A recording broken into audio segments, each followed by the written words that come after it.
ইসলামী ছাত্র আন্দোলন বাংলাদেশ তখন প্রকাশ্যে ঢাকা বিশ্ববিদ্যালয়ে নারায়ে তাকবীর আল্লাহু আকবারের স্লোগান তুলেছিলাম। তৎকালীন সময়ে প্রক্টর যিনি ছিলেন তিনি আমাদেরকে ডেকে নিয়ে বলেছিলেন, বাবারা তোমরা সকল স্লোগান দাও, কিন্তু নারায়ে তাকবীর আল্লাহু আকবারের স্লোগান তোমরা দিও না। তখন আমরা বুঝতে পেরেছি এই ক্যাম্পাস থেকে যদি জুলুমকে মুক্ত করতে হয়, মাজলুম শিক্ষার্থীদেরকে মুক্তির পথ তৈরি করতে হয়, তাহলে এই ক্যাম্পাসে একটি স্লোগানই তুলতে হবে, সেটি হচ্ছে নারায়ে তাকবীর আল্লাহু আকবার। ইসলামী ছাত্র আন্দোলন বাংলাদেশ ঢাকা বিশ্ববিদ্যালয় শাখা কর্তৃক আয়োজিত আজকে ঢাবি সম্মেলন ও ইফতার মাহফিলে উপস্থিত সবাইকে জানাই আন্তরিক শুভেচ্ছা ও অভিনন্দন। প্রিয় সাথী ও বন্ধুগণ, দীর্ঘ লড়াই সংগ্রামের পরে আজকে এত চমৎকার একটি আয়োজন আমরা করতে পারছি। আপনারা জানেন ইসলামী ছাত্র আন্দোলন বাংলাদেশ এই ক্যাম্পাসে ইসলামের যে তাহজিব তামাদ্দুন এবং সংস্কৃতি এটাকে সমুন্নত রাখার জন্য কি পরিমাণ সংগ্রাম তারা করেছে। আপনারা জানেন ডাকসু নির্বাচন যখন আসে তখন পরিবেশ পরিষদের দোহাই দিয়ে আমাদেরকে ডাকসু নির্বাচনে আমরা যেন কোনোভাবেই অংশগ্রহণ করতে না পারি, এজন্য নানা ধরনের পায়তারা তারা শুরু করে।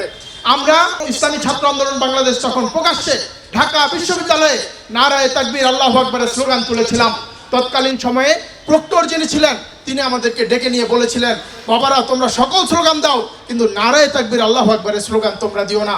তখন আমরা বুঝতে পেরেছি এই ক্যাম্পাস থেকে যদি জুলুমকে মুক্ত করতে হয়, মাজলুম শিক্ষার্থীদেরকে মুক্তির পথ তৈরি করতে হয়, তাহলে এই ক্যাম্পাসে একটি স্লোগানই তুলতে হবে, সেটি হচ্ছে নারায়ে তাকবীর আল্লাহু আকবার। সংগ্রামী সাথী ও বন্ধুগণ, এই স্লোগানকে আমরা অব্যাহত রেখেছি।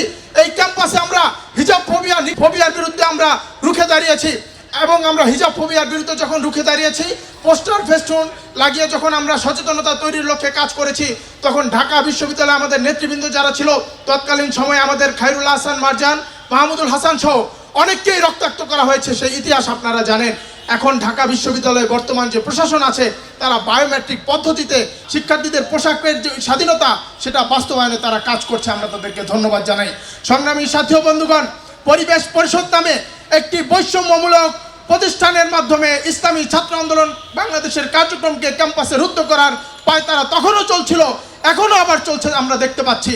আমরা সুস্পষ্টভাবে বলতে চাই, পরিবেশ পরিষদকে হয়তো আপনারা সংস্কার করবেন, অন্যথায় চিরতরে বিলুপ্ত করবেন, কিন্তু ইসলামী ছাত্র আন্দোলন বাংলাদেশের রাজনীতি করার যে অধিকার এটা খর্ব করার চেষ্টা আপনারা করবেন না। প্রিয় সাথী ও বন্ধুগণ, অনেক ছাত্র সংগঠনগুলো বর্তমানে বক্তব্য দিচ্ছে আপনারা ধর্ম নিয়ে রাজনীতি করবেন না, ধর্মভিত্তিক রাজনীতি করবেন না। একই সাথে তারা দাবি তুলছে ধর্মভিত্তিক রাজনৈতিক সংগঠনগুলো যেন ডাকসু নির্বাচনে অংশ নেওয়ার সুযোগ না পায়। আমরা সুস্পষ্টভাবে বলে দিতে চাই, এই ধরনের পায়তারা আমরা কোনোভাবেই সহ্য করব না। ধর্মহীন রাজনীতি আপনারা করেছেন। বিগত 54 বছরে আপনারা বাংলাদেশকে কিছুই উপহার দিতে পারেন নাই, বরং বাংলাদেশকে বিশ্বের সামনে একটি ব্যর্থ রাষ্ট্র হিসেবে উপস্থাপন করেছেন। শোষণের জাল বিছিয়ে রেখেছেন। এদেশের মানুষকে মজলুম হিসেবে আপনারা প্রতিষ্ঠিত করেছেন। এদেশের মানুষকে আপনারা মুক্তির দিশা দিতে পারেন নাই। আমরা বলতে চাই, ইসলামী মানবতার মুক্তির একমাত্র পথ, ইসলামী পারে মানবতার মুক্তি দিতে। এজন্য আমাদের ইসলামী আন্দোলন বাংলাদেশের প্রতিষ্ঠাতা আমির যিনি ছিলেন মাওলানা ফজলুল করিম রহমতুল্লাহ আলাইহি, তিনি বলতেন ধর্মহীন রাজনীতি শোষণের হাতিয়ার। এই সকল শোষণের হাতিয়ারকে ছিন্ন ভিন্ন করে দিতে, ইসলাম ভিত্তিক রাজনীতিকে শক্তিশালী করতে আপনারা আগামী দিনে আপনারা সকলে ইসলামী ছাত্র আন্দোলন বাংলাদেশের হাতকে শক্তিশালী করবেন। আমাদের সাথে ক্যাম্পাসে হাতে হাত রেখে কাঁধে কাঁধ মিলিয়ে এই ক্যাম্পাসে ইসলামী যে পরিবেশ এটাকে সমুন্নত রাখতে আপনারা কাজ করবেন, এই আশাবাদ আমি ব্যক্ত করছি। ধন্যবাদ সবাইকে। আসসালামু আলাইকুম ওয়া রাহমাতুল্লাহ।